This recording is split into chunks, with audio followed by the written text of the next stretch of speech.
نحمده ونصلي على رسوله الكريم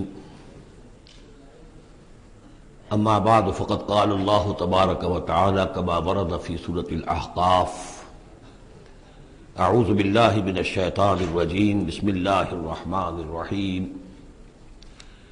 وإذا حشر الناس كانوا لهم أعداء وكانوا بعبادتهم كافرين صدق اللہ العظیم۔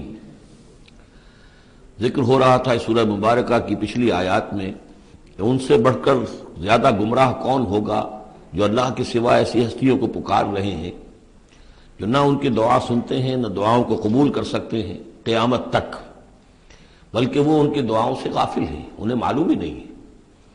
وَإِذَا حُشِرَ النَّاسُ جب لوگوں کو جمع کیا جائے گا كَانُوا لَهُمْ أَعْدَاءً وہ ان کے دشمن بن جائیں گے کہ تم نے ہمیں شرمسار کیا، ہماری شرمندگی کا تم سبب بن گئے، تم نے ہمیں اللہ کا مد مقابل بنا دیا۔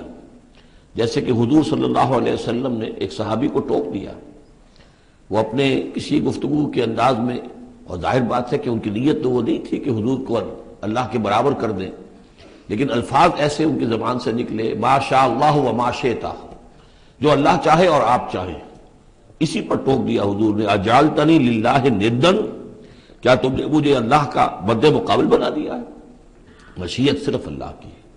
تو یہ اولیاء اللہ، یہ فرشتے، یہ پیغمبر، اگر انہیں آپ نے اللہ کے برابر بنا دیا، ان کو پکار رہے ہیں، ان سے دعائیں کر رہے ہیں، تو یہ تو گویا کہ ان کے لیے شرمندگی کی بات ہوگی اللہ کے سامنے، تو وہ دشمن بنیں گے۔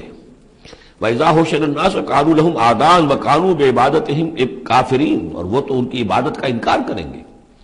وَإِذَا تُتْلَىٰ عَلَيْهِمْ آيَاتُنَا بَيِّنَاتٍ، اور جب انہیں سنائی جاتی ہیں پڑھ کر ہماری آیات بینات، قَالَ الَّذِينَ كَفَرُوا لِلْحَقِّ لَمَّا جَاءَهُمْ، تو یہ کافر کہتے ہیں اس حق کے بارے میں جو ان کے پاس آیا ہے، هَذَا سِحْرٌ مُبِينٌ، یہ تو کھلا جادو ہے۔ أَمْ يَقُولُونَ افْتَرَاهُ، کیا کہ اسے گھڑ لیا ہے، یعنی محمد صلی اللہ علیہ وسلم نے یہ قرآن خود تصنیف کیا ہے۔ قُلْ إِنِ افْتَرَيْتُهُ فَلَا تَمْلِكُونَ لِي مِنَ اللَّهِ شَيْئًا، اے نبی ان سے کہہ دیجئے کہ اگر میں نے یہ گھڑ کر اللہ کی طرف منسوب کیا ہوتا تو تم مجھے اللہ کے پکڑ سے کچھ بھی نہیں بچا سکتے۔ یہ مضمون آئے گا آخری پارے میں، لو تقول علینا بعض الاقاویل، بلکہ 29ویں پارے میں، لاخذناہ بالیمین ثم لقطعنا منہ الوتین، کہ اگر بالفرض خدا نہ خواستہ اگر محمد صلی اللہ علیہ وسلم کوئی چیز گھڑ کر ہماری طرف منسوب کر دیں تو ہم ان کا داہنا ہاتھ پکڑیں گے اور پھر ان کی رگے جان کو کاٹ دیں گے۔ ظاہر بات ہے کہ یہ صرف اس میں جو غصہ ہے وہ ان لوگوں پر ہے جو کہہ رہے تھے۔ هو عالم بما تفیضون فیہ، اللہ تعالیٰ خوب جانتا ہے جن چیزوں میں تم لگے ہوئے، جو کچھ تم کہہ رہے ہو، جو تمہارا ظاہری قول ہے اس کو بھی جانتا ہے، اور جو تمہارے دل میں چھپا ہوا اسے بھی جانتا ہے۔ کفا بہ شہیدا بینی و بینکم، اور وہ کافی ہے بطور گواہ میرے اور تمہارے مابین، وہ جانتا ہے کہ میں اس کا رسول ہوں، اس نے میرے پاس وحی بھیجی ہے۔ وہو الغفور الرحیم، اور وہ بخشنے والا ہے، رحم فرمانے والا۔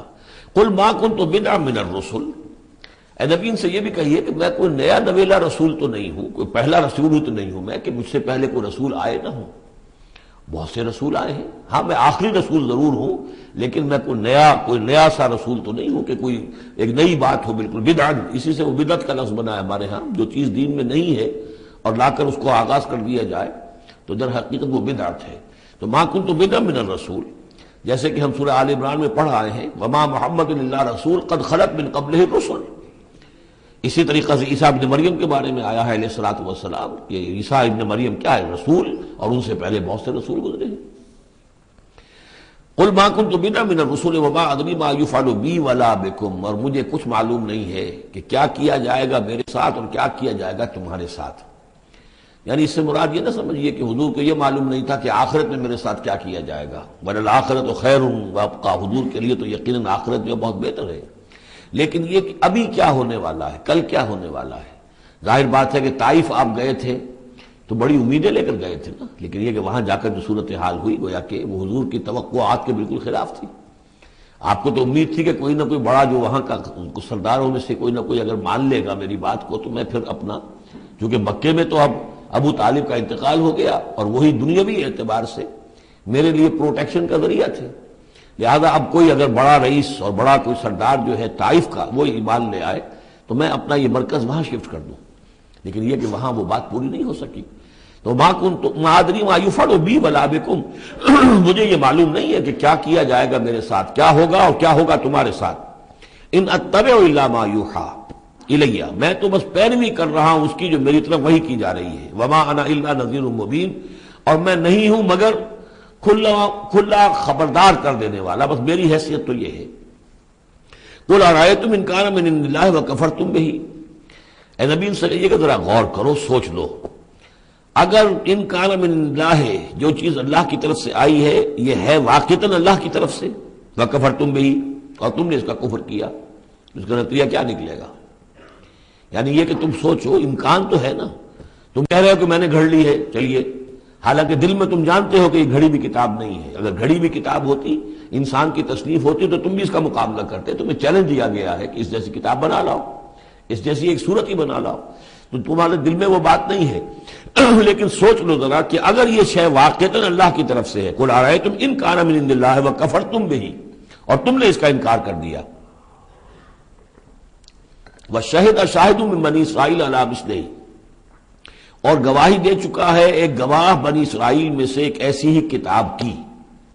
اصل میں اس میں کافی تفسیر کے اندر اقوال میں اختلاف ہے، اس سے مراد جو ہے عام مومنین اہل کتاب ہیں یا حضرت موسیٰ علیہ السلام، اس لیے کہ کتاب استثناء میں جو پیشن گوئی ہے اس میں یہ الفاظ ہیں کہ اے موسیٰ، میں ان کے بھائیوں میں سے تیرے مثل ایک پیغمبر اٹھاؤں گا.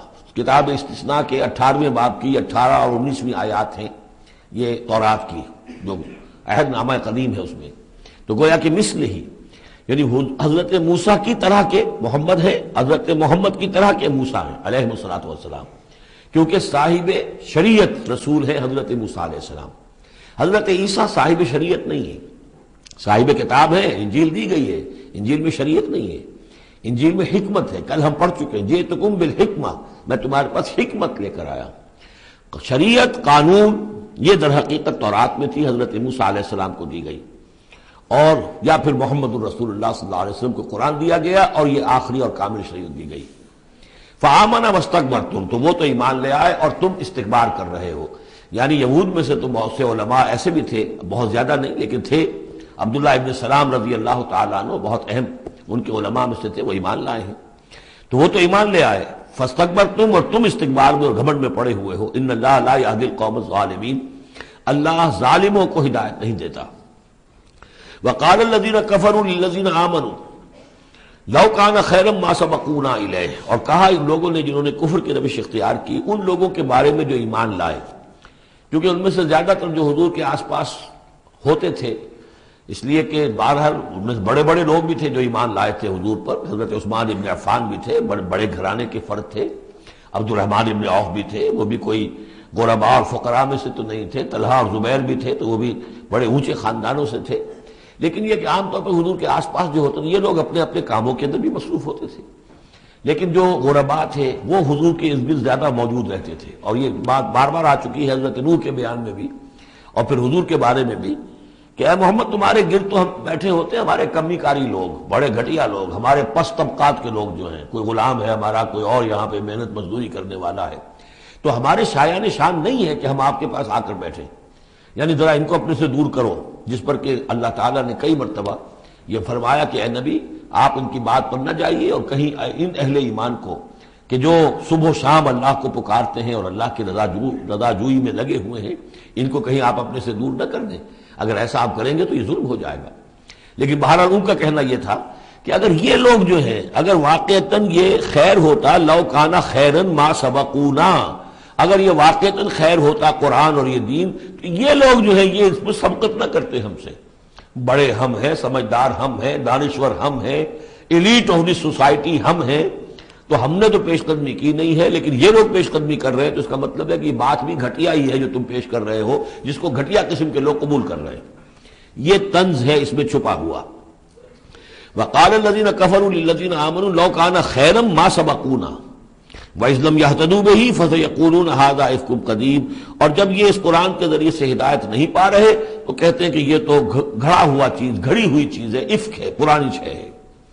وَمِن قَبْلِهِ کتاب موسیٰ امام ورحمہ، حالانکہ اس سے پہلے موسیٰ کی کتاب موجود تھی اور اب بھی ہے، امام ورحمہ، وہ بھی رہنمائی کرنے والی ہے اور رحمت ہے۔ وَهَذَا كِتَابٌ مُصَدِّقٌ لِسَانًا عَرَبِيًّا، اور یہ کتاب نازل ہوئی ہے اس کی تصدیق کرتے ہوئے، یعنی تصدیق دونوں معنی میں، ایک تو کہ قرآن تصدیق کرتا ہے کہ تورات اللہ کی کتاب تھی، اللہ کی کتاب ہے، اگرچہ اس میں تحریف کر دی گئی ہے لیکن بہرحال اللہ کی کتاب تھی۔ اِنَّا أَنزَلْنَا التَّوْرَاةَ فِيهَا هُدًى وَنُورٌ، ہم نے تورات نازل کی تھی، اس میں ہدایت بھی تھی، نور بھی تھا۔ پھر انجیل کے بارے میں فیہ ہدی ونور، قرآن دونوں کی تصدیق کرتا ہے۔ دوسرا یہ کہ تورات میں اور انجیل میں جو پیشین گوئیاں تھیں ان کا مصداق بن کر قرآن آیا ہے، تو قرآن مصدق ہے لسانًا عربیًا، اور بڑی ہی عمدہ فصیح اور بلیغ عربی زبان میں ہے، لِيُنذِرَ الَّذِينَ، تاکہ خبردار کر دے ان لوگوں کو ظلموا، جنہوں نے کہ کفر کی روش اختیار کی، خبردار کر دینے کی ذمہ داری ہے، اور اسی لیے یہ جو آسان زبان میں ہم نے اس کو اتارا ہے تاکہ ہر شخص تک یہ بات پہنچ جائے۔ وَبُشْرَىٰ لِلْمُحْسِنِينَ، اور جو ایمان اور اسلام اور احسان کی روش اختیار کریں ان کے لیے یہ بشارت بن جائے۔ ان الذين قالوا ربنا الله ثم استقاموا فلا خوف عليهم ولا هم يحزنون، یقیناً وہ لوگ، یہ وہی الفاظ آ گئے جو سورہ حمیم سجدہ میں آئے تھے، جنہوں نے کہا ہمارا رب اللہ ہے پھر اس پر جم گئے، اور میں نے عرض کیا تھا وہ پھر دوبارہ عرض کر رہا ہوں کہ استقامت میں قیامت مضمر ہے۔ جنہوں نے کہا ہمارا رب اللہ ہے پھر اس پر جم گئے، یعنی پھر راضی برضائے رب رہنا، اسی پر توکل کرنا، اسی کی رضا جوئی کو اپنی زندگی کا مقصد بنانا، پھر اس کی اطاعت کرنا، اس کے احکام کی پابندی کرنا، اور اس کے جملہ جو بھی اس نے ذمہ داریاں عائد کی ان کو پورا کرنے کے لیے تن من دھن لگا دینا، یہ سب استقامت میں شامل ہے۔ استقامت کے معنی کیا ہے؟ جیسے کہ میں نے آپ کو بتایا تھا کہ حضور سے ایک صاحب نے یہ پوچھا، بلکہ کہا، فرمائش کی کہ مجھے تو کوئی ایک بات ایسی بتا دیجئے جس سے میں پلے باندھ لوں، میں زیادہ لمبی چوڑی باتیں نہیں سمجھ سکتا۔ حضور نے فرمایا، قل آمنت باللہ ثم استقم، کہو کہ میں ایمان لایا اللہ پر، پھر جم جاؤ، ٹھک جائے تمہارا دل اس کے اوپر کہ واقعتاً پالن ہار وہی ہے، پروردگار وہی ہے، حاجت روا وہی ہے، مشکل کشا وہی ہے، اور وہ ہماری دعاؤں کا سننے والا وہی ہے۔ پھر یہ کہ اسی کے لیے انسان ہمتاً اپنے آپ کو وقف کر دے، ان صلاتی و نسکی و محیای و مماتی للہ رب العالمین۔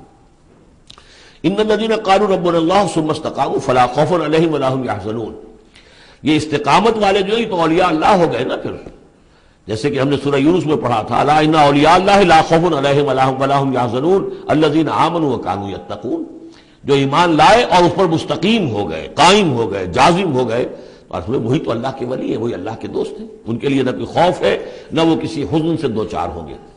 اولئک اصحاب الجنت خالدین فیہا، وہ جنت والے لوگ ہیں، اس میں رہیں گے ہمیشہ ہمیش، جزاء بما كانوا يعملون، اور یہ جزا ہوگا ان کے اعمال کا۔ یہ بات کئی دفعہ میں نے واضح کی ہے کہ بندے کو یہ سمجھنا چاہیے، اور یہی بندے کہیں گے جنت میں داخل ہونے کے بعد بھی کہیں گے اللہ کے نیک بندے، کہ ہماری یہ طاقت نہیں تھی، صلاحیت نہیں تھی کہ ہم اپنے بل پر اور اپنے اعمال کے بل پر یہاں جنت میں داخل ہو سکتے، یہ اللہ کا فضل ہے۔ الحمدللہ الذی ہدانا لہذا وما كنا لنہتدی لولا ان ہدانا اللہ، کل شکر اس اللہ کا جس نے ہمیں یہاں داخل کیا اور ہمیں پہنچا دیا یہاں تک ہماری رہنمائی فرما دی، اور ہم ہرگز ہدایت نہ پا سکتے اگر اللہ ہی ہمیں ہدایت نہ دیتا۔ لیکن اللہ تعالیٰ بار بار کہتا ہے کہ ٹھیک ہے، لیکن یہ کہ تمہارے اعمال تھے، تم نے بھی محنت کی تھی، تم نے فیصلہ کیا تھا، اما شاکرم و اما کفورا، جو ہم نے تمہیں اختیار دے دیا تھا، تم نے ہمارے شکر گزار بندے بن کر زندگی گزارنے کا فیصلہ کیا، ہم نے قدر افزائی فرمائی، ہم نے تمہیں توفیق دی، ہم نے تمہارے راستے کی رکاوٹوں کو جو ہے آسان کر دیا، لیکن یہ کہ بہرحال تمہارا عمل اس میں شامل ہے۔ جزاء بما كانوا يعملون، یہ در حقیقت بدلہ ہوگا ان کے اعمال کا۔ ووصینا الانسان بوالدیہ حسنا، اور ہم نے وصیت کی انسان کو، تاکید کی انسان کو اس کے والدین کے بارے میں احسانا، کہ اس کے ساتھ احسان کی روش، نیک سلوک، خدمت۔ اور اس میں بھی خاص طور پر والدہ کا معاملہ جو ہے یہ سورہ بنی اسرائیل میں بھی ہے اور یہاں بھی ہے، وہاں بھی آیا تھا ووصینا الانسان بوالدیہ حملتہ امہ وہنا علی وہن وفصالہ فی عامین۔ تو والدین میں جو ہے والدہ کا حق فائق ہے والد کے حق پر، ویسے دونوں کے ساتھ اس نے سلوک ہو، دونوں کا ادب ہو۔ وَإِمَّا يَبْلُغَنَّ عِندَكَ الْكِبَرَ أَحَدُهُمَا أَوْ كِلَاهُمَا فَلَا تَقُل لَّهُمَا أُفٍّ وَلَا تَنْهَرْهُمَا وَقُل لَّهُمَا قَوْلًا كَرِيمًا، یہ ہم پڑھ چکے ہیں۔ لیکن یہاں بھی اور وہاں بھی خاص طور پر والدہ کا، اس لیے کہ مشقت جو ہے پیدائش میں ساری کی ساری مشقت جو ہے ماں کی ہے، باپ کا کیا حصہ ہے؟ وہ تو ایک کوئی اس کی لذت کا لمحہ ہوتا ہے، وہ اس کے اندر اس نے وہ بوند ٹپکائی اور فارغ۔ اب وہ ساری مصیبت کون جھیل رہی ہے؟ وہ عورت جھیل رہی ہے، ماں جھیل رہی ہے۔ سارا پریگننسی کا دور جو ہے، اس میں ابتدائی دور جو ہے، اس میں اسے جی بتلا رہا ہے، الٹیاں آ رہی ہیں، چیزوں سے نفرت ہو رہی ہے، پھر جب بوجھل ہو گئی ہے، جسم بوجھل ہو گیا ہے، بوجھ اٹھائے ہوئے ہے، پھر وضع حمل کی مشقتیں ہیں، وہ درد ذیل ہے، پھر اس کو دودھ پلانا ہے 2 سال تک، اس کے جو اس کو گند ہے اس کو صاف کرنا ہے، پوتڑے دھونے ہیں، یہ سارے کام کون کر رہا ہے؟ ماں کر رہی ہے۔ باپ کا تو اس میں حصہ ڈائریکٹ نہیں، انڈائریکٹ ہے کہ بہرحال وہ کمائی کرتا ہے، پرووائڈ کرتا ہے، یہ بات دوسری ہے، لیکن جو مشقت ماں کی ہے، اسی لیے حدیث میں آتا ہے کہ ایک صحابی نے حضور سے سوال کیا کہ میرے حسن سلوک کا سب سے اولین مستحق کون ہے؟ آپ نے فرمایا تمہاری والدہ۔ انہوں نے پوچھا پھر ان کے بعد کون؟ فرمایا پھر تمہاری والدہ۔ تیسری مرتبہ پھر کون؟ حضور پھر والدہ تمہاری۔ چوتھی مرتبہ جب اس نے پوچھا ان کے بعد کون، تو آپ نے فرمایا تمہارے والد۔ یعنی والدہ کا حق جو ہے وہ والد کے حق پر، یہ ہے اخلاقی حق۔ قانونی حق والد کا زیادہ ہے، اگر سیپریشن ہو جائے گی تو اولاد والد کی ہے، قانونی حق اس کا زیادہ ہے، لیکن اخلاقی حق، خدمت کا حق اور جنت جس کے پاؤں تلے ہے وہ باپ نہیں ماں ہے۔ جنت جو ہے وہ تو اس کے قدم تلے تحت اقدام الامہات، اس حوالے سے اخلاقی مقام جو ہے وہ عورت کا زیادہ ہے، ماں کا زیادہ ہے۔ فرمایا حملته امه کرہا ووضعته کرہا، اس کی ماں نے اسے اٹھائے رکھا اپنے پیٹ میں تکلیف جھیل کر، اور پھر اس کو وضع حمل ہوا، اس کو جنا تکلیف کے ساتھ، وحملہ وفصالہ 30 شہرا، اور اس کا یہ حمل اور پھر دودھ پلانا یہ لگ بھگ جو ہے 30 مہینے ہوتے ہیں۔ حتی اذا بلغ اشدہ، یہاں تک کہ جب وہ اپنی پوری قوت کو پہنچتا ہے، بلوغت کو پہنچتا ہے، اور یہاں سے بلوغت سے مراد جو ہے وہ نفسیاتی بلوغت ہے، ذہنی اور نفسیاتی بلوغت۔ ایک جسمانی بلوغت ہوتی ہے، وہ تو 16 17 18 اس سال کے اندر آدمی جو ہے وہ پورا بالغ ہوتا ہے، لیکن جسمانی بلوغت نہیں، یہاں جو ہے 40 برس کا ذکر آ رہا ہے۔ حتی اذا بلغ اشدہ وبلغ 40 سنۃ، جب وہ 40 برس کا ہو جاتا ہے۔ سائیکولوجیکل میچورٹی جو ہے انسان کی وہ 40 برس کی ہے، یہی وجہ ہے کہ 40 برس ہی کی عمر میں جو بھی نبوت جو ہے وہ ملتی تھی، حضور کو بھی 40 برس کی۔ فلما بلغ 40 سنۃ حبب الیہ الخلاء فکان یخلو بغار حراء، ایک حدیث ہے بڑی پیاری جس کی راویہ ہیں ام المومنین حضرت عائشہ صدیقہ رضی اللہ تعالیٰ عنہ، جس میں فرمایا انہوں نے کہ حضور نے مجھے بتایا کہ جب میری عمر 40 برس کے قریب ہوئی تو مجھے خلوت گزرنی محبوب ہو گئی، تنہائی میں بیٹھ کر، اور پھر آپ جا کر کئی دن کئی راتیں جو ہے غار حرا میں آپ تنہا رہتے تھے، خلوت گزری، پھر وہیں پر وہی کا آغاز ہوا ہے۔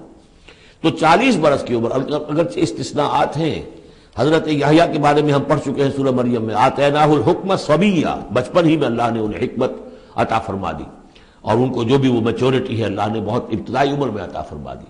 حضرت عیسیٰ کا معاملہ بھی ایسا ہی ہے، لیکن عام قاعدہ و قانون وہی ہے 40 برس کا۔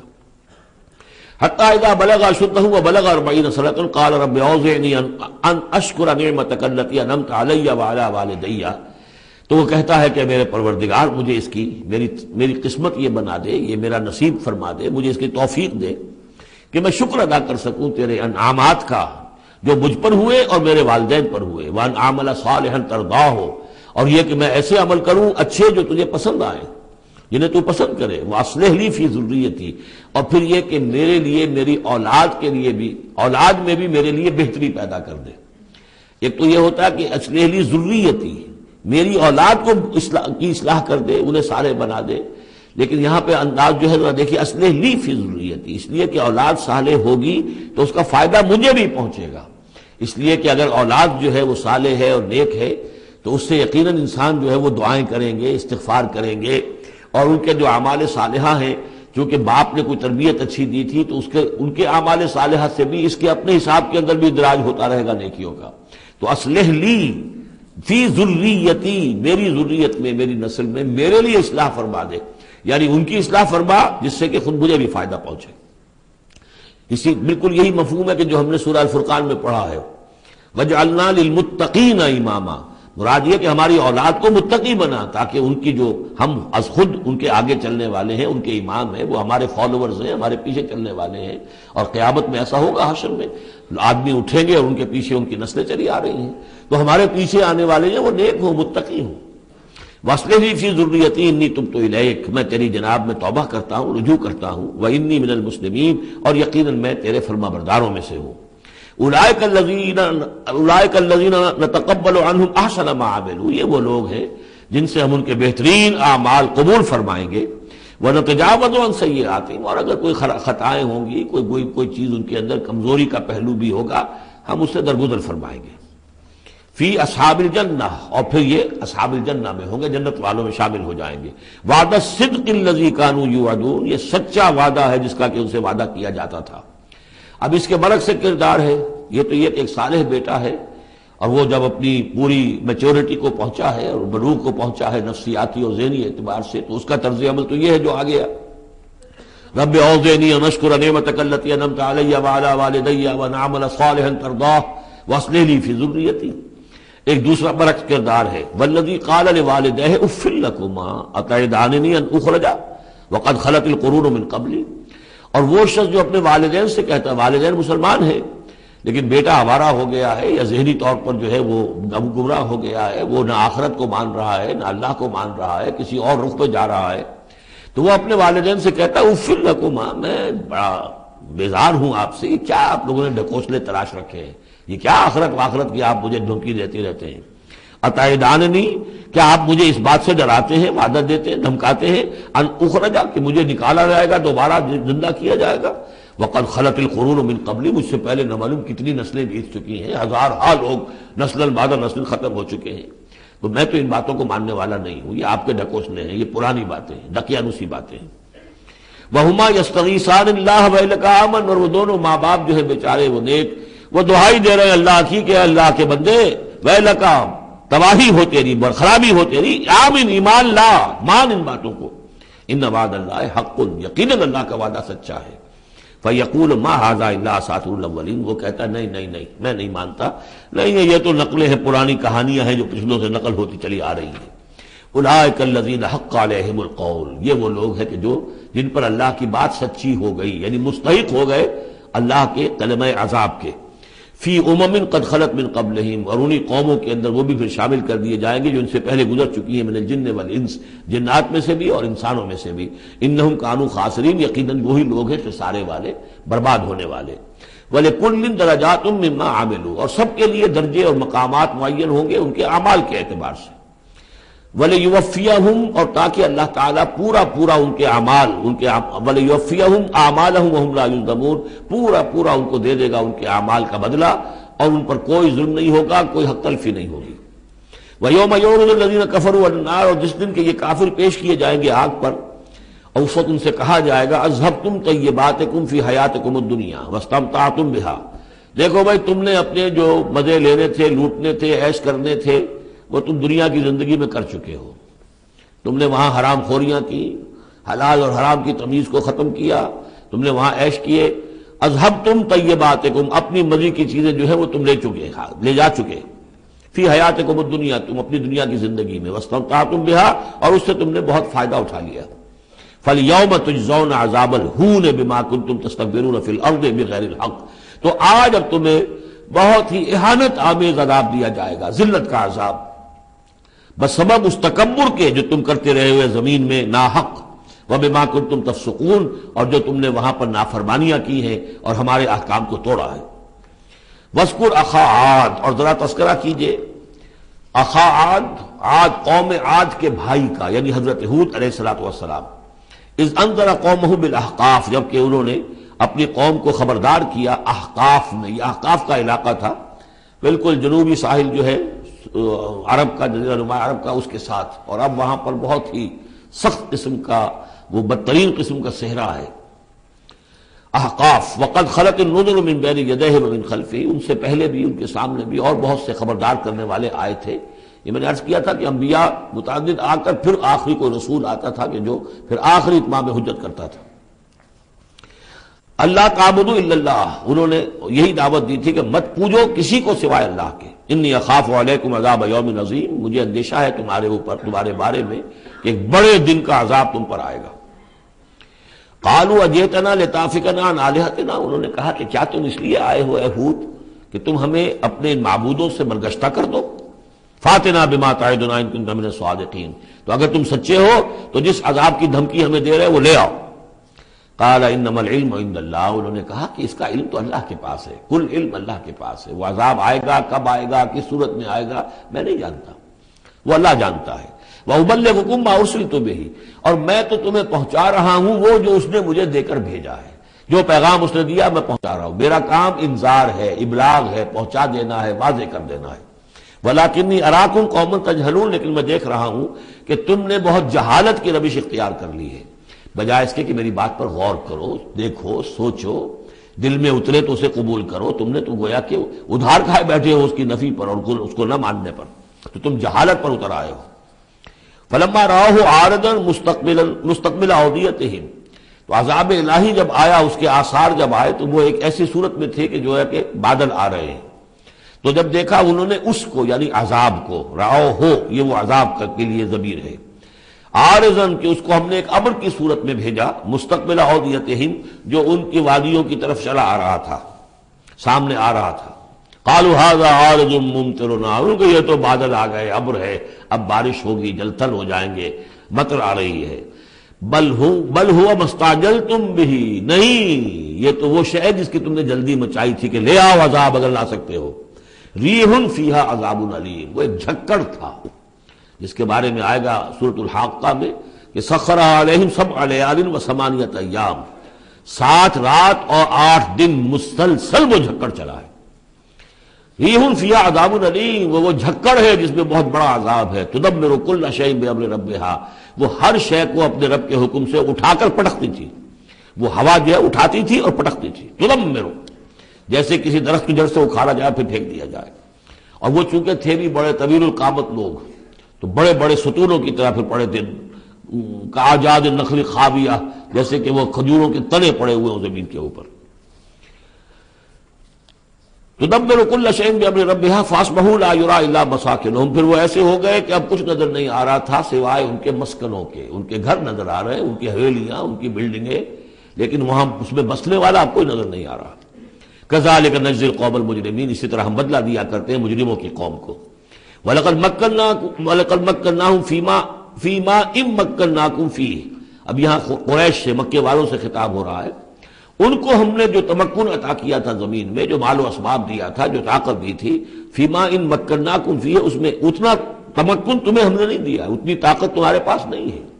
ان کی تہذیب، جیسا کہ میں عرض کر چکا ہوں، وہ شداد کا جو شہر تھا، اب اس کے جو ہے باقیات وہ نظر آ چکے ہیں سیٹلائٹس کے ذریعے سے کہ زمین کے نیچے جو ہے بہت گہرے وہ موجود ہیں، جو ان کے اوپر عذاب آیا اور اس کے اوپر، لیکن وہ دبے ہوئے موجود ہیں۔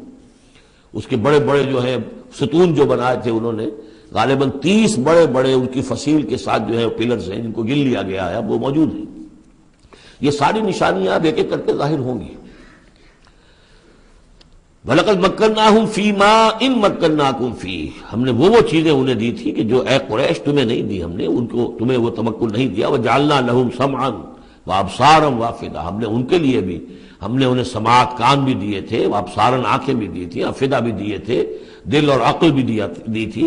فَمَا أَغْنَىٰ عَنْهُمْ سَمْعُهُمْ وَلَا أَبْصَارُهُمْ وَلَا أَفْئِدَتُهُمْ مِنْ شَيْءٍ، تو کچھ کام نہیں آئے ان کے، نہ تو ان کی سماعت، ان کی بصارت، نہ ان کے دل یا عقلیں، میں کسی شے میں انہیں نہیں بچا سکے۔ اذ کانوا یجحدون بآیات اللہ، جبکہ وہ انکار کرتے رہے اللہ کی آیات کا۔ وحاق بہم ما کانوا بہ یستہزئون، اور ان کو گھیر لیا اور ان پر الٹ پڑی وہی چیزیں جن کا کہ وہ مذاق اڑایا کرتے تھے۔ وَلَقَدْ أَهْلَكْنَا مَا حَوْلَكُم مِّنَ الْقُرَىٰ، اور ہم نے تو ہلاک کیا ہے بہت سی بستیوں کو جو تمہارے ہی ارد گرد آباد تھیں۔ میں وہ نقشہ بنا کے بھی آپ کو دکھا چکا ہوں کہ یہ تمام جو احقاف، یہ گویا کہ مکے کے جنوب مشرق میں تھے۔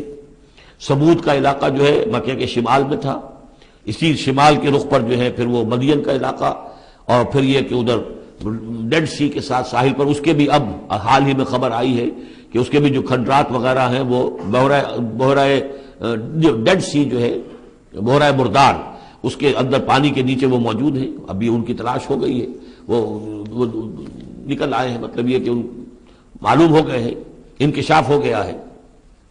تو فرمایا وَلَقَدْ أَهْلَكْنَا مَا حَوْلَكُم مِّنَ الْقُرَىٰ، ہم نے بہت سی بستیوں کو، شہروں کو ہلاک کیا جو تمہارے ارد گرد ہی تھی۔ وَصَرَّفْنَا الْآيَاتِ لَعَلَّهُمْ يَرْجِعُونَ، اور اسی طرح ہم نے پھیر پھیر کر ان کو یہ آیات اپنی سنائی ہے تاکہ وہ رجوع کریں، پلٹیں، لوٹیں۔ فَلَوْلَا نَصَرَهُمُ الَّذِينَ اتَّخَذُوا مِن دُونِ اللَّهِ قُرْبَانًا آلِهَةً، تو کیوں نہ مدد کی ان ہستیوں نے جنہیں انہوں نے اللہ کے سوا سمجھا تھا کہ یہ معبود ہیں جو اللہ کی طرف، ہم اللہ سے ہمیں قریب کر دیں گے، ہمیں تقرب اللہ کا ہمارا ضرورت، ہمیں جو ہے وہ درجے حاصل کر دیں گے، اس کا ذریعہ بن جائیں گے۔ بل ضلوا عنہم، جب وہ عذاب کا وقت آیا وہ سب گم ہو گئے، ہوا ہو گئے، خواب تھا جو کچھ کو دیکھا، جو سنا افسانہ تھا۔ وذالک افکہم، یہ تو اصل میں ان کی من گھڑت باتیں تھیں، ان میں حقیقت تو تھی ہی نہیں۔ وما کانوا یفترون، اور جو کچھ بھی افطرا وہ کر رہے تھے وہ تھا۔ وَإِذْ صَرَفْنَا، اب وہ واقعہ آ رہا ہے جس کا میں نے آج شروع میں تذکرہ کیا تھا۔ حضور صلی اللہ علیہ وسلم، اور یہ واقعہ جو ہے جبکہ حضور گئے تھے طائف، اور طائف سے جب واپس آ رہے تھے تو آپ نے نخلہ، ایک مقام ہے وادی نخلہ، اس میں چند دن قیام کیا مکے جانے سے پہلے۔ اور چونکہ دل گرفتہ تو بہت تھی جب آپ طائف سے واپس آئے ہیں، طائف میں جو کچھ بیتی تھی وہ آپ کو معلوم ہے۔ بہرحال وہاں آپ فجر کے وقت ایک روز نماز فجر کی پڑھ رہے تھے اور قرآن مجید پڑھ رہے تھے، اس میں قرآن الفجر ہم پڑھ آئے ہیں، فجر کی نماز میں طویل قرات ہوتی ہے۔ تو ایک امام ایک مقتدی، امام تھے حضور صلی اللہ علیہ وسلم اور مقتدی تھے حضرت زید بن حارثہ، آپ کے منہ بولے بیٹے، آپ کے آزاد شدہ غلام۔ اس وقت یہ ہے کہ وہاں سے گزر ہوا کچھ جنوں کی ایک جماعت کا، وہ ٹھہر گئے، ٹھٹک کر کھڑے ہوئے اور وہ سنتے رہے قرآن، حضور پڑھ رہے ہیں وہ سن رہے ہیں۔ تو اس پر وہ ایمان لائے اور پھر جا کر اپنی قوم میں انہوں نے فوراً تبلیغ شروع کر دی۔ تو یہ بات ہمارے لیے بڑی عبرت کی بات ہے کہ جنات کی ایک جماعت نے ایک ہی دفعہ قرآن سنا، ایمان بھی لے آئے اور فوراً مبلغ بن گئے اس کے۔ لیکن ہم جو ہے سنتے ہیں اور ایک کان سے سن کر دوسرے کان سے نکال دیتے ہیں، ہماری زندگی میں کوئی تبدیلی نہیں آتی۔ تو بڑا قابل غور ہے یہ مقام قرآن مجید کا۔ وَإِذْ صَرَفْنَا إِلَيْكَ نَفَرًا مِنَ الْجِنِّ، اور جب کہ ہم نے آپ کی طرف متوجہ کر دیا اے نبی جنوں کی ایک جماعت کو، یستمعون القرآن، کہ وہ قرآن سننے لگے۔ فلما حضروہ، جب وہاں وہ پہنچے، قالوا انصتوا، انہوں نے کہا چپ ہو جاؤ، خاموش رہو، سنو، توجہ سے سنو۔ اب دیکھیے جو بات قرآن مجید میں آئی ہے وَإِذَا قُرِئَ الْقُرْآنُ فَاسْتَمِعُوا لَهُ وَأَنصِتُوا، معلوم ہوتا ہے کہ یہ وہ ان جنات میں سے تھے کہ جو طبعاً نیک تھے، شریف تھے، اس اعتبار سے ان کے اندر وہ جو مادہ تھا وہ موجود تھا، بلکہ آگے چل کر معلوم ہوگا کہ وہ حضرت موسیٰ علیہ السلام کے ماننے والے تھے، ان پر گویا کہ وہ اہل کتاب جنات تھے۔ تو انہوں نے جب سنا تو بڑی توجہ کے ساتھ جو ہے وہ سننے لگے اور کہا خاموش ہو جاؤ، سنو توجہ سے۔ فلما قضی، تو جب وہ آپ کی قرات ختم ہو گئی، وَلَّوْا إِلَىٰ قَوْمِهِمْ مُنذِرِينَ، تو فوراً اپنی قوم کی طرف پلٹے انہیں خبردار کرنے کے لیے۔ اور کیا کہا انہوں نے؟ قَالُوا يَا قَوْمَنَا إِنَّا سَمِعْنَا كِتَابًا أُنزِلَ مِن بَعْدِ مُوسَىٰ، معلوم ہوا موسیٰ کے ماننے والے تھے۔ اے ہماری قوم کے لوگوں، ہم نے سنا ہے، ہم نے کتاب سنی ہے جو نازل ہوئی ہے اب موسیٰ کے بعد۔ کتاب جو نازل ہوئی ہے موسیٰ کے بعد وہ قرآن ہی ہے، اگرچہ ہم مانن کہہ دیتے ہیں عرفاً، وہ انجیل کو بھی کتاب، لیکن کتاب کا لفظ میں نے بارہا آپ کو بتایا ہے کہ شریعت کے لیے آتا ہے، کتاب قوانین کے لیے آتا ہے، کتب علیکم کتب علیکم کتب علیکم۔ نماز بھی ہے کتابا موقوتا، عدت کے لیے آیا حتیٰ یبلغ الکتاب اجلہ، تو شریعت کے احکام کے لیے جو ہے وہ اصل میں یہ لفظ خاص ہے۔ تو تورات چونکہ شریعت کی حامل تھی اور قرآن پھر شریعت دوسری جو آئی ہے موسیٰ کی شریعت کے بعد وہ شریعت محمدی ہے صلی اللہ علیہ وسلم۔ ورنہ ظاہر بات ہے کہ ان کے علم میں ہوگا کہ حضرت عیسیٰ بھی آئے اور وہ ایک کتاب تو لائے، لیکن یہ کہ اس میں شریعت نہیں۔ قالوا یا قومنا انا سمعنا کتابا انزل من بعد موسیٰ مصدقا لما بین یدیہ، اور یہ تصدیق کرتے ہوئے آئی ہے اس کی جو اس کے سامنے موجود ہے، یعنی تورات، یہدی الی الحق، اور یہ رہنمائی کر رہی ہے حق کی طرف، وَإِلَىٰ طَرِیقٍ مُسْتَقِیم، اور ایسے راستے کی طرف جو بالکل سیدھا ہے۔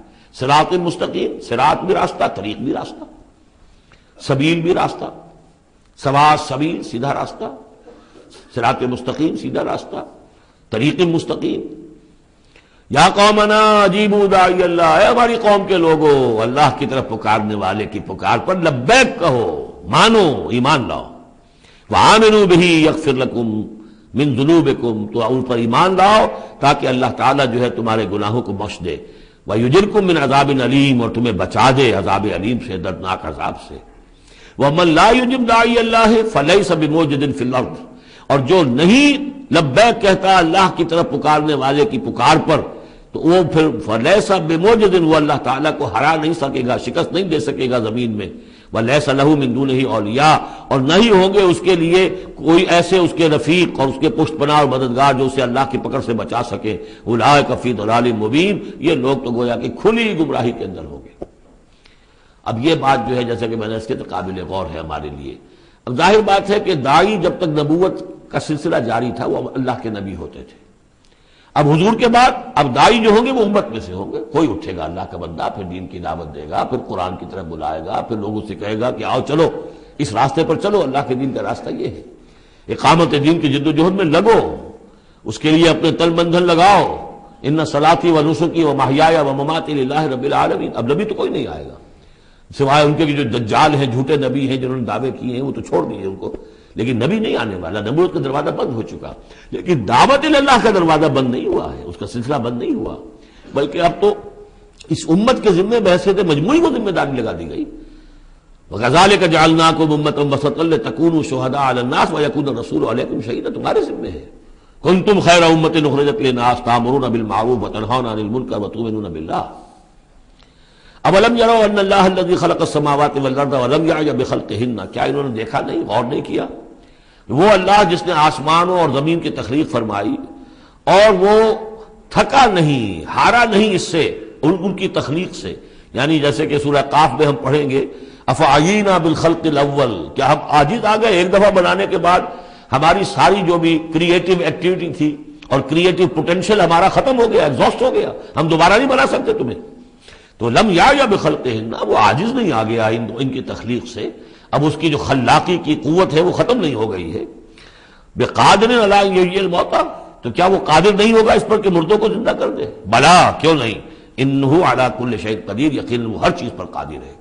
ویوم یعرض الذین کفروا علی النار، اور جس روز کے پیش کیے جائیں گے یہ کافر آگ پر، الیس ھذا بالحق، اس وقت سوال کیا جائے گا یہ ہے حق، یہ حقیقت ہے یا نہیں؟ تم ڈھکوسلا کہتے تھے، تم کہتے تھے کہ ایسی ہمیں دھونس دی جا رہی ہے، کوئی جہنم وغیرہ نہیں، کوئی حساب کتاب نہیں، کوئی جزا و سزا نہیں، کوئی باعث بعد الموت نہیں، الیس ھذا بالحق، کیا یہ حقیقت نہیں ہے؟ قالوا بلا وربنا، وہ کہیں گے کیوں نہیں، ہمارے پروردگار تیری قسم یہ حق ہے۔ قال فذوقوا العذاب بما کنتم تکفرون، تو اللہ فرمائے گا اب چکھو اس عذاب کا مزہ اپنے اس کفر کی پاداش میں جو تم کرتے رہے، فاصبر۔ اب آخری بات حضور سے، فاصبر کما صبر اولو العزم من الرسل، اے محمد صلی اللہ علیہ وسلم آپ بھی صبر کیجئے جیسے کہ ہمارے اولو العزم رسول آپ سے پہلے صبر کرتے رہے۔ یہ اولو العزم من الرسل عام طور پر خیال ہے کہ 5 ہیں، بعض حضرات 7 شمار کرتے ہیں، حضرت ہود حضرت صالح کو بھی شامل کرتے ہیں، لیکن 5 پر چونکہ اسی سلسلہ سور کی صورت ہے سورہ شورى جس میں 5 کا ذکر ہے۔ شرع لکم من الدین ما وصى به نوحا والذی اوحینا الیک وما وصینا به ابراہیم وموسیٰ وعیسیٰ، حضرت نوح، حضرت ابراہیم، حضرت موسیٰ، حضرت عیسیٰ اور حضرت محمد صلی اللہ علیہ وسلم علیہ الصلوۃ والسلام، یہ اولو العزم من الرسل ہیں۔ اور اس میں جو یوں سمجھیے کہ عزم اور صبر کا معاملہ جو ہے اس میں حضرت ایک اعتبار سے حضرت نوح سب سے آگے ہے، 950 برس تک جو ہے انہیں صبر کرنا پڑا، فلبث فیہم 1000 سنۃ الا 50 عاما۔ اور ایک ذاتی تکلیف اس میں حضرت ایوب علیہ الصلوۃ والسلام، ان کو جو کوفت ذاتی تکلیف، بیماری، نہایت ہی تکلیف دہ بیماری، تو اس میں ان کا صبر ایوب اس اعتبار سے مشہور ہے۔ فاصبر کما صبر اولو العزم من الرسل، صبر کیجئے جیسے کہ ہمارے اولو العزم پیغمبر صبر کرتے رہے۔ ولا تستعجل لهم، اور ان کے لیے جلدی نہ کیجئے۔ کیا مطلب؟ یہ خیال جو کبھی شاید حضور کے دل میں بھی آ جاتا ہو، لیکن یہ کہ دوسرے مسلمانوں کے دلوں میں آنا تو بالکل قرین قیاس ہے کہ اللہ تعالیٰ ان کو پکڑتا کیوں نہیں؟ یہ کس طریقے سے بلال کو کیسے مار رہا ہے یہ امیہ ابن خلف، اللہ تعالیٰ اس کا ہاتھ چھل کیوں نہیں کر دیتا؟ وہ تو علی کل شیء قدیر ہے، اور اس قوم کو کب تک یہ مہلت دی جائے گی؟ کیوں نہیں ان پر عذاب آ جاتا جیسے کہ عذاب آیا تھا پچھلی قوموں کے اوپر؟ فرمایا نہیں، ولا تستعجل، پچھلی سورت بھی اسی پر ختم ہوئی تھی کہ اے نبی اہل ایمان سے یہ کہیے کہ ذرا ان کو ابھی معاف کریں، ابھی ان کو کچھ عرصے کے لیے، چونکہ جو ہمارا ابھی فیصلہ جو ہے وہ یہ ہے کہ ابھی وہ وقت عذاب کا نہیں آیا ہے، تو ابھی یہ ذرا درگزر کرتے رہیں۔ وہی بات یہاں خاص طور پر واحد کے صیغے میں خطاب کر کے حضور سے کہی جا رہی ہے، فاصبر کما صبر اولو العزم من الرسل ولا تستعجل لهم، تستعجل لهم ان کے لیے جلدی نہ کیجیے۔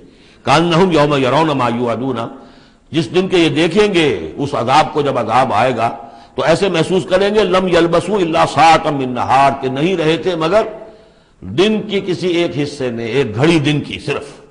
بلاغ، یہ ہے پہنچا دینا، ھذا بلاغ، لیکن ھذا یہاں پر محذوف ہو گیا، ھذا بلاغ، بلاغ یہ پہنچا دینا ہے۔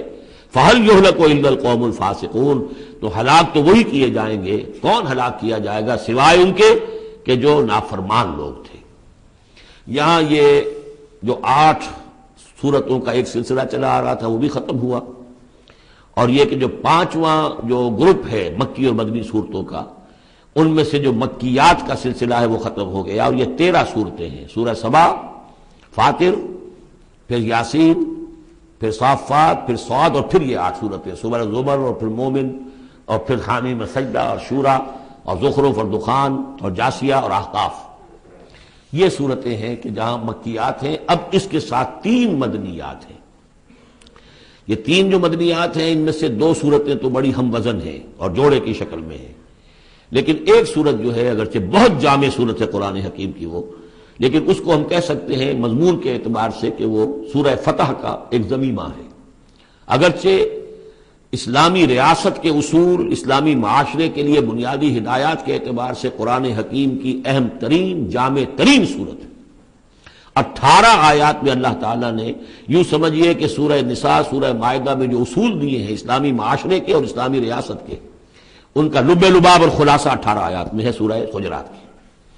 جہاں تک سورہ محمد صلی اللہ علیہ وسلم کا تعلق ہے، یہ بھی قرآن کی ان صورتوں میں سے ہے کہ جس کا 2 نام ہے، اس کا نام سورہ قتال بھی ہے۔ زمانہ نزول جو ہے یہ غزوہ بدر سے متصلاً قبل نازل ہوئی ہے، یعنی سورہ بقرہ ہی کا ضمیمہ اس کو سمجھنا چاہیے۔ سورہ بقرہ ہے، اکثر وہ آیات جو نازل ہوئی ہیں ہجرت کے بعد سے لے کر اور غزوہ بدر تک، ایک تو ان کا بڑا مجموعہ ہے جو 40 رکوعوں پر مشتمل ہے، وہ تو سورہ بقرہ ہے، لیکن اس کو علیحدہ رکھا گیا ہے، اگرچہ ہے اسی سلسلے کے اندر، اور اس کے علیحدہ رکھنے کا میں بیان کروں گا کہ سبب کیا ہے۔ تو گویا کہ اس کو ایک طرح سے سمجھیے کہ زمانہ نزول کے اعتبار سے یہ سورہ بقرہ کا ضمیمہ ہے، غزوہ بدر سے قبل نازل ہوئی۔ اور اس کا پس منظر کیا ہے کہ جب یہ حضور نے صلی اللہ علیہ وسلم اپنا اقدام کا عمل شروع کیا ہے، یعنی ایک تو 12 برس تک مکے میں تو حکم یہ تھا کہ ہاتھ بندے رکھو، ہاتھ رکے رکھو، نو ریٹیلیشن، ریونج کا کیا سوال، انتقام تو بہت دور کی بات ہے، no raising of hands even in self defence, اپنے بچانے کے لیے بھی ہاتھ نہیں اٹھانے۔ اگر خباب بن الارت سے کہا گیا کہ اتارے کپڑوں اتار دو، لیٹ جاؤ میاروں کے اوپر لیٹ جاؤ۔ حضرت یاسر کو اور حضرت سمیہ کو اور حضرت عمار کو جو کچھ بھی ایذائیں دے رہا تھا ابو جہل، کسی مسلمان کو اجازت نہیں تھی کہ جا کر اس کا ہاتھ پکڑے، نہیں۔ یہ مرحلہ تھا پیسو ریزسٹنس کا کہ جو تکلیف آئے جھیلو، جوابی کارروائی کوئی نہیں۔ لیکن اب جیسا کہ ہم سورہ حج میں پڑھ چکے، اذن للذین یقاتلون بانہم ظلموا، اب اقتتال کا دور شروع ہو گیا۔ لیکن یہ کہ جو منافقین تھے یا جن کے دلوں میں روگ تھا، جو اب اس جان جوکھوں میں ڈالنے کے لیے تیار نہیں تھے، وہ کچھ کہہ رہے تھے کہ آخر لڑائی بھڑائی کا کیا فائدہ ہے، یہ تو کوئی صلح سے کام کرنا چاہیے۔ یا کوئی یہ بھی کہتا ہوگا کہ گڑ دے کر مارا جا سکتا ہو تو زہر کا کو دینا ہے۔ ہم اپنی دعوت و تبلیغ کے کام کو بس جاری رکھیں۔ اور یہ تو محمد نے، معاذ اللہ میں ان کی بات نقل کر رہا ہوں، یہ محمد نے خود جو ہے مہم جوئی شروع کر دی ہے کہ انہوں نے جو ہے ان کو چھیڑ چھاڑ شروع کر دی، ان کے قافلوں کا تعاقب شروع کر دیا، ان کی جو ہے وہ گویا کہ لائف لائن کے اوپر ہاتھ ڈال دیا۔ تو یہ جو حقیقت اقدام تو کر رہے ہیں یہ خود، اور اس سے گویا کہ لڑائی بھڑائی کا سلسلہ شروع ہو جائے گا۔ تو ان کے دلوں میں تو تھا روگ نفاق کا کہ وہ چاہتے نہیں تھے کہ ہمارے ایمان کا یہ امتحان ہو جائے کہ ہم سے کہا جائے کہ نکلو اللہ کی راہ میں جان ہتھیلی پر رکھ کر۔ لیکن وہ جو اس کی آڑ لے رہے تھے وہ کہہ رہے تھے کہ یہ لڑائی بھڑائی اور یہ جو ہے فساد، بلکہ صلح جوئی کے ساتھ معاملہ کرو۔ اور نوٹ کر لیجیے سورہ بقرہ کے دوسرے رکوع میں آیا تھا وَإِذَا قِيلَ لَهُمْ لَا تُفْسِدُوا فِي الْأَرْضِ قَالُوا إِنَّمَا نَحْنُ مُصْلِحُونَ أَلَا إِنَّهُمْ هُمُ الْمُفْسِدُونَ وَلَٰكِن لَا يَشْعُرُونَ۔ تو گویا کہ اس جو بھی ہو رہی تھی اس وقت ان کی جو ذہن کی کیفیت تھی، اس میں اللہ تعالیٰ کی طرف سے یہ سورہ مبارکہ نازل ہوئی ہے، اور یہ اسلوب کے اعتبار سے پورے قرآن میں منفرد ہے۔ بالکل ابرپٹلی شروع ہو رہی ہے، کوئی تمہید نہیں، کوئی حروف مقطعات نہیں، کوئی اللہ کی حمد، کوئی اور شے، کچھ نہیں، قرآن مجید کی عظمت کچھ نہیں، بلکہ الذین، اس سے جملہ شروع ہو رہا ہے جو عام طور پر جملے کے شروع کے لیے عام اسلوب نہیں ہے۔ پھر یہ کہ وہ جو اسلوب ہوتا ہے آیات کے آخر میں اللہ تعالیٰ کے اسماء اور اللہ کی صفات کا، انہ عزیز الحکیم، وہ تو بڑا غفور ہے، رحیم ہے، اس طرح کی کوئی شے آپ کو یہاں نہیں ملے گی۔ اسلوب بالکل مختلف ہے، ہر آیت ابرپٹ شروع ہو رہی ہے، سورت بھی ابرپٹلی شروع ہوئی ہے اور ابرپٹلی ختم ہو جائے گی۔ اسی طریقے سے ہر آیت جو ہے شروع ہوتی ہے اور ابرپٹلی ختم ہو جاتی ہے، بغیر کسی اختتامی اللہ کے اسماء اور صفات کے حوالے کے۔ باقی اس میں اور سورہ جو اگلی صورت ہے سورہ فتح، اس میں کیا ترتیب ہے وہ یہ ہے کہ حضور کی انقلابی جد و جہد کا جو آخری مرحلہ تھا، یعنی قتال، آرم کانفلکٹ، اس سے متصل قبل یہ سورہ محمد نازل ہو رہی ہے، اور اس کا جو اختتام ہو رہا تھا اور اللہ تعالیٰ کی طرف سے جو فتح آئی ہے اس کی تمہید ہے سورہ حدیبیہ، انا فتحنا لک فتحا مبینا۔ تو گویا کہ یہ دونوں اینڈ ہیں اس کے، جو آخری مرحلہ تھا انقلاب محمدی صلی اللہ علیہ وسلم کی جد و جہد کا، اس میں جو عام کانفلکٹ شروع ہو رہا ہے غزوہ بدر سے، اس سے قبل یہ صورت نازل ہوئی، اور جب آخری فتح ہونے والی ہے اور وہ فتح مکہ کی ہوگی، لیکن اس سے قبل جو اللہ نے تمہیدی فتح دی ہے وہ فتح ہے انا فتحنا لک فتحا مبینا، وہ صلح حدیبیہ جس کا ذکر جو ہے وہ سورہ فتح کے اندر ہے۔ یہ ربط ہے ان میں۔ بسم اللہ الرحمن الرحیم۔ الذین کفروا وصدوا عن سبیل اللہ اضل اعمالهم، جن لوگوں نے کفر کیا اور اللہ کے راستے سے روکا اور خود بھی رکے، صدا یا سدو میں عرض کر چکا ہوں بار بار، رکنا بھی روکنا بھی، یہ فعل لازم بھی ہے، فعل متعدی بھی ہے۔ جنہوں نے کفر کیا خود بھی رکے اور دوسروں کو بھی روکا اللہ کے راستے سے، اللہ نے ان کی ساری جد و جہد کو ضائع کر دیا، اضل اعمالهم، ان کی ساری کوشش جو تھی اللہ کے دین کے راستے کو روکنے کی، حضور کی دعوت کو کے راستے کو روکنے کی، سب جا چکی، ضائع ہو چکی، اکارت ہو چکی۔ اور اب یہ قافلہ جو ہے دعوت محمدی کا صلی اللہ علیہ وسلم اور انقلاب نبوی کا، یہ اپنے منزل کی طرف بڑھے گا، وہ آخری درجے میں اب شامل ہونے والا ہے۔ والذین آمنوا وعملوا الصالحات وآمنوا بما نزل علی محمد وهو الحق من ربهم کفر عنهم سیئاتهم واصلح بالهم، اور اس کے برعکس جو لوگ ایمان لائے، جنہوں نے نیک عمل کیے، اور جو ایمان لائے اس شے پر جو نازل کی گئی ہے محمد پر صلی اللہ علیہ وسلم، وهو الحق، اور وہ حق ہے، من ربهم، ان کے رب کی طرف سے، کفر عنہم سیئاتہم، اللہ نے دور کر دیے، معاف کر دیے ان سے ان کی خطائیں، ان کی غلطیاں، واصلح بالہم، اور ان کے حال کو، ان کی کیفیت کو سنوار دیا، بنا دیا، ان کی سیرتیں، ان کے کردار۔ اب دیکھ لو یہ جو صحابہ کی جماعت جو ہے، ان کی سیرتیں دیکھو، ان کی شخصیتیں دیکھو، اللہ تعالیٰ نے ان کو نکھار کر ان بھٹیوں میں سے گزار کر کے جو مکے میں تھیں، جن میں سے کہ آزمائشوں کی بھٹیوں میں سے نکل کر آئے ہیں، تو کندن ہو چکے ہیں، خالص زر خالص۔ ذالک بان الذین کفروا اتبعوا الباطل، یہ اس لیے کہ جن لوگوں نے کفر کیا انہوں نے باطل کی پیروی کی، لہذا وہ تو نتیجہ اس کا وہی نکلنا تھا جو نکل رہا ہے۔ وان الذین آمنوا اتبعوا الحق من ربهم، اور جو لوگ ایمان لائے انہوں نے پیروی کی حق کی جو ان کے رب کی طرف سے آیا ہے۔ کذالک یضرب اللہ للناس امثالهم، اسی طرح اللہ تعالیٰ لوگوں کے لیے ان کی مثالیں بیان کرتا ہے۔ فَإِذَا لَقِيتُمُ الَّذِينَ كَفَرُوا فَضَرْبَ الرِّقَابِ، اب یہ ہے آیت جو مشکلات القرآن میں سے ہے۔ اس کی وجہ کیا ہے کہ اس میں بھی ایک تقدیم و تاخیر ہے۔ تقدیم و تاخیر کا اصول میں بتا چکا ہوں، قرآن مجید میں ہوتا ہے اس کے آہنگ کی وجہ سے، اور غور کرنا پڑتا ہے کہ اس کی اصل ترتیب کیا ہے، اور اس سے پھر بات واضح ہوتی ہے۔ تو یہ قانون دیا جا رہا ہے، اسی کا حوالہ تھا سورہ انفال میں کہ اگر یہ پہلے سے بات نہ آ گئی ہوتی تو اے مسلمانوں، تم نے جو یہ قیدیوں کو ذرا فدیہ لے کر چھوڑنے کا فیصلہ کیا ہے، اس پر تم پر بڑی سخت گرفت ہوتی ہے اللہ کی، لیکن چونکہ یہ آیت آ چکی تھی اب وہ اس کی وضاحت میں کر دوں گا آپ کو۔ فَإِذَا لَقِيتُمُ الَّذِينَ كَفَرُوا، تو اے مسلمانوں جب اب تمہاری مٹ بھیڑ ہو کافروں سے، اب جو ہے عام کانفلکٹ شروع ہونا ہے، اب تلوار سے ٹکرائے گی، میدان میں تمہیں آنا پڑے گا، تو اس کا قاعدہ کیا ہے؟ فَضَرْبَ الرِّقَابِ، تو ان کی گردنوں کو مارنا ہے، پہلا کام یہ ہے، ان کی گردنیں مارو، انہیں قتل کرو۔ حَتَّى إِذَا أَسْخَنْتُمُوهُمْ، یہاں تک کہ جب تم ان کو اچھی طریقے سے کچل دو، ان کی طاقت ختم ہو جائے، فَشُدُّ الْوَثَاقَ، پھر تم ان کو قیدی بنا سکتے ہو، پھر باندھو ان کو مضبوطی کے ساتھ۔ فَإِمَّا مَنًّا بَعْدُ وَإِمَّا فِدَاءً حَتَّى تَضَعَ الْحَرْبُ أَوْزَارَهَا، اور پھر چاہے تو انہیں اس کے بعد جو ہے تم چھوڑ سکتے ہو احسان رکھ کر، بغیر فدیہ لیے، اور وَإِمَّا فِدَاءً، یا فدیہ لے کر، حَتَّى تَضَعَ الْحَرْبُ أَوْزَارَهَا، یہاں تک کہ جنگ جو ہے وہ اپنے ہتھیار رکھ دے، ڈال دے۔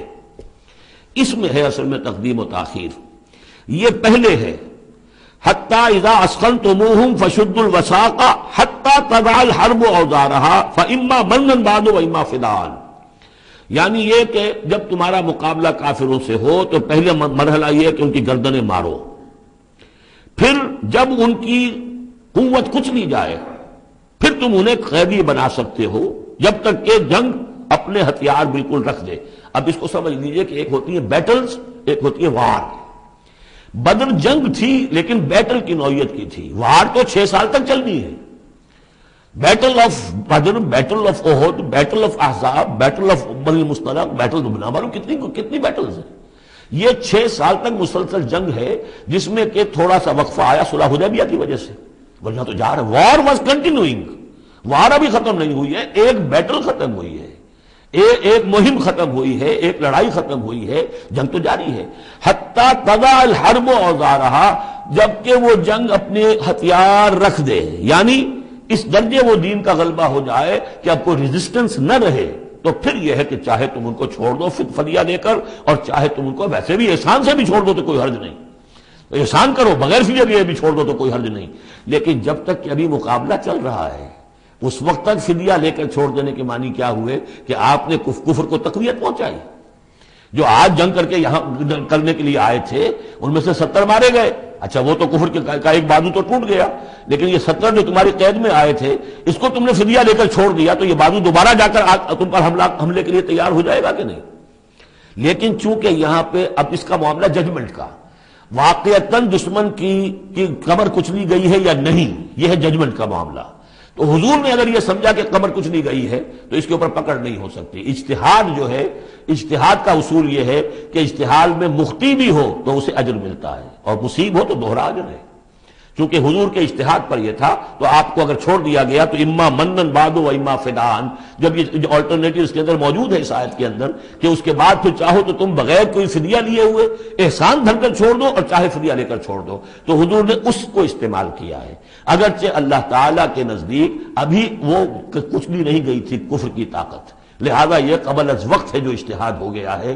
اسی لیے کہا کہ اگر یہ آیت نازل نہ ہو چکی ہوتی پہلے تو جو کچھ تم نے کیا ہے اللہ تعالیٰ اس پر تمہاری پکڑ سخت کرتا. میرا خیال ہے میں وہ آیت بھی آپ کو سنائی دوں، اس لیے کہ یہ بہت مشکل مقامات میں سے ہے، بڑی مشکل سے لوگوں کی سمجھ میں آتی ہے. یہ دیکھیے، یہ آیت نمبر 67 سے سنا رہا ہوں. ما کان لنبی ان یکون لہ اسرا حتی یسخن فی الارض، وہی لفظ جو یہاں آیا ہے حتی اذا اسخنتموہم حتی یسخن فی الارض. کسی نبی کے لیے یہ روا نہیں ہے کہ وہ کوئی قیدی بنا لے جب تک کہ زمین میں پوری طریقے سے خونریزی نہ ہو جائے اور کفر کو کچل نہ دیا جائے. تریدون عرض الدنیا، تم دنیا کا ساز و سامان چاہتے ہو کہ یہ فدیہ دیں گے رقم آئے گی. واللہ یرید الآخرہ، اللہ کے نگاہوں کے سامنے آخرت ہے.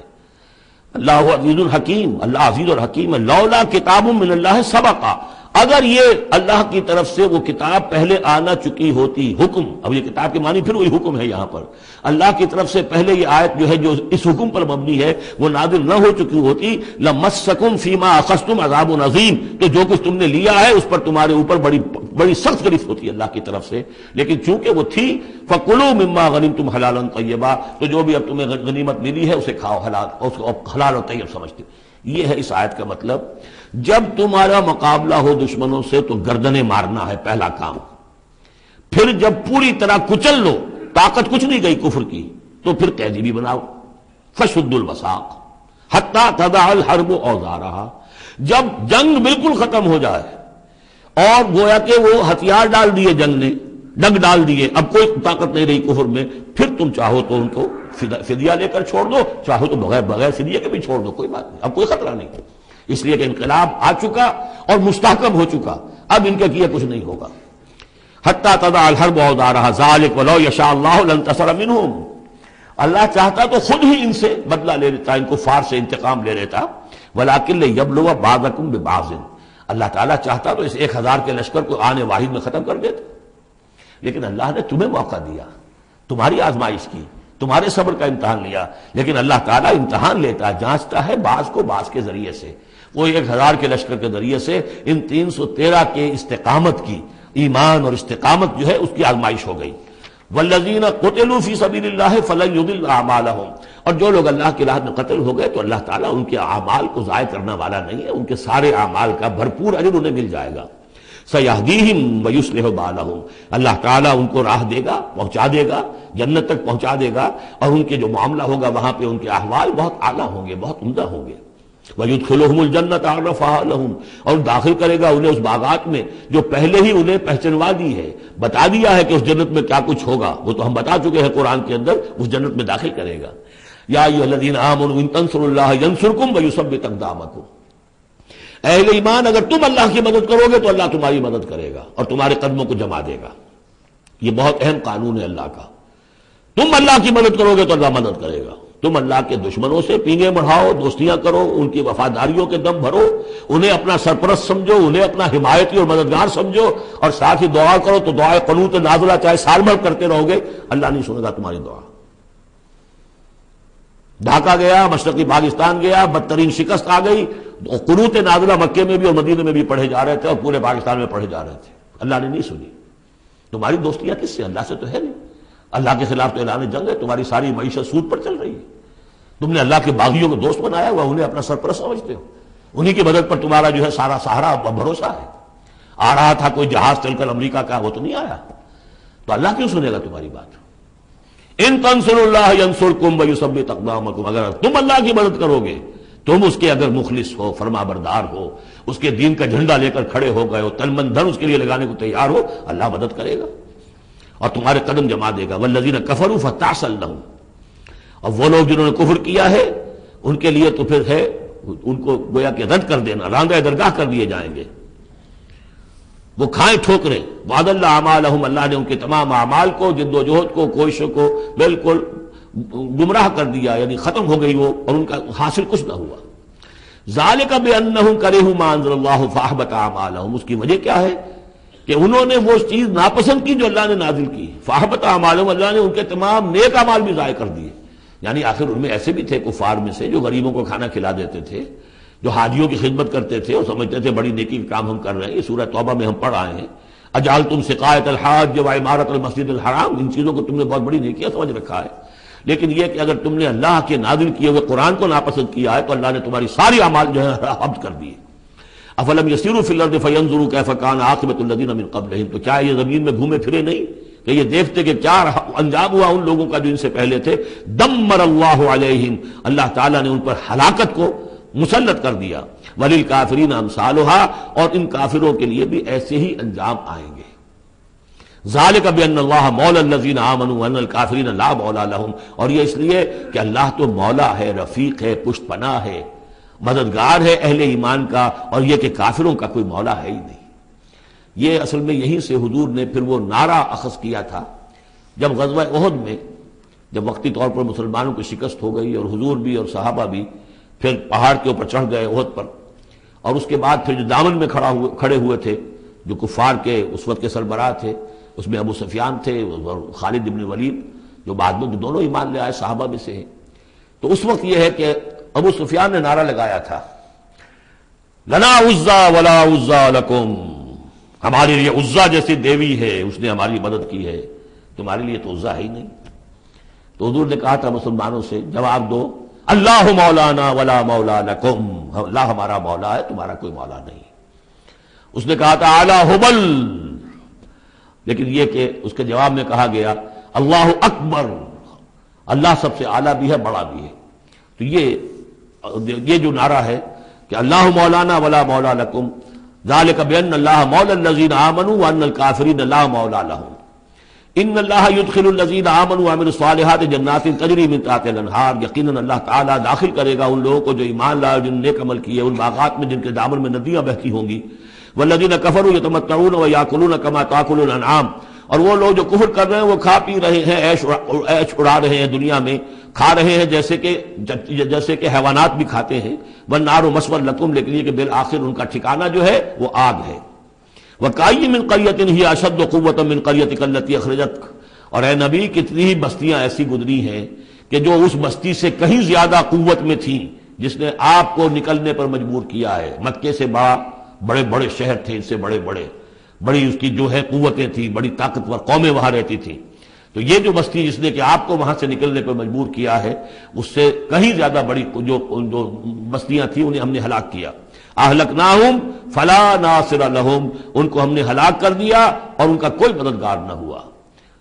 افمن کان علی بینۃ من ربہ کمن زین لہ سوء عملہ، تو بھلا وہ شخص جو اپنے رب کی طرف سے بینہ پر ہے، اس کی سرشت اور اس کی فطرت نیک ہے، اور پھر یہ کہ اس کو اللہ تعالیٰ نے جو ہدایت دی ہے وہ اس پر قائم ہے. کمن زین لہ سوء عملہ، کیا وہ اس جیسا ہو جائے گا کہ جس کے اعمال اس کے لیے مزین کر دیے گئے ہیں، برے اعمال اس کے، لیکن اسے محسوس ہوتا ہے کہ بڑے شاندار میرے اعمال ہیں، میری تہذیب طریقتکم المثلی، تمہارا کلچر بہت اعلیٰ کلچر، مثالی کلچر، واتبعوا اہواءہم، اور انہوں نے پیروی کی ہے اپنی خواہشات کی۔ ان دونوں میں ظاہر بات ہے کہ مساوات نہیں ہو سکتی۔ وہ جو اللہ کی طرف سے بینہ پر ہے وہ کامیاب ہونے والے ہیں، اور یہ لوگ جو اپنی خواہشات کی پیروی کر رہے ہیں ناکام ہونے والے ہیں۔ بارک اللہ لی ولکم فی القرآن العظیم ونفعنی وإیاکم بالآیات والذکر الحکیم۔